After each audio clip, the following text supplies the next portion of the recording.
पण आता जास्त करून ॲक्सिडेंट का होतात? आता तुम्हाला आता फक्त वाटत असेल की ड्रिंकिंग ड्राईव्ह, टायर फुटणे, ब्रेक फेल होणे ह्याच्यामुळं, बरोबर. पण याचे बी काही सोल्युशन आहेत. मी तुम्हाला याचे सोल्युशन सांगतो. आता ब्रेक फेल, बरोबर. ब्रेक फेल आता तुम्ही समज 300 किलोमीटर रनिंग करता, बरोबर. तर कधी पण आहे ना, तुम्ही 300 किलोमीटर रनिंग करत असताना 3 स्टॉप घ्यायचं. कारण ब्रेक पॅड आहेत ना भरपूर गरम होतात आणि हे गरम झालं ना चांगल्या चांगल्या गोष्टीचं वाट लावू शकतात. त्यामुळे जास्त करून ब्रेक फेल ॲक्सिडेंट होतं, बरोबर. राहिली गोष्ट आता दुसरं टायर फुटणे.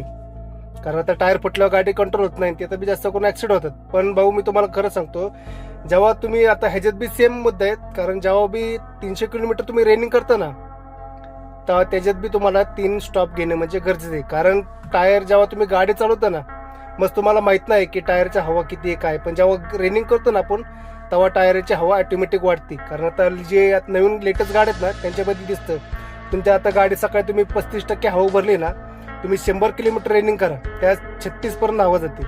त्यामुळे जास्त करून टायर फुटून ॲक्सिडेंट होतात. आता राहिली गोष्ट काय, ड्रिंकिंग ड्राईव्ह. ड्रिंकिंग ड्राईव्हमध्ये काय आहे, काय लोक आहेत ना, आता जे जुनी लोक आहेत ना त्यांचं कसं त्यांना माहिती आहे की 1 क्वार्टर पेतात आणि त्याच्यामध्ये बरोबर ते गाडी चालवतात. कारण त्याची झोप बी एकदम पूर्ण क्लिअर झाली असेल, त्यांना माहीत असतं.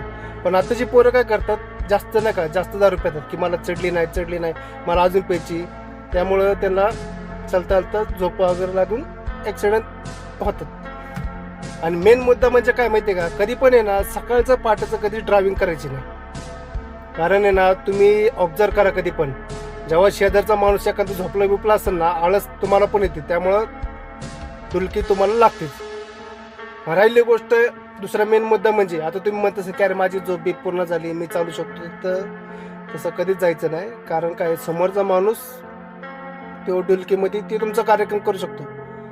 आता राहिली गोष्ट चौथ्यामध्ये बी प्रॉब्लेम काय माहिती का, जेव्हा तुम्ही आता तुम्हाला माहिती आहे की हा सरळ रोड आहे ना 50-60 किलोमीटर आहे, तर तुम्हाला त्याच्या अगोदर एक ब्रेक घेणं गरजेचं आहे. कारण जेव्हा तुम्ही गाडी सरळ चालवता ना तेव्हा तुम्हाला तेच दिसून येणार, तेव्हा तुम्हाला डुलकी लागू शकते. आणि काय लोकांना लागतील तिथं पण ॲक्सिडेंट होतात. त्यामुळे जरा ह्या गोष्टी जर आहेत ना काळजीपूर्वक ध्यानात घ्या, तेव्हाच गाडी चालवा.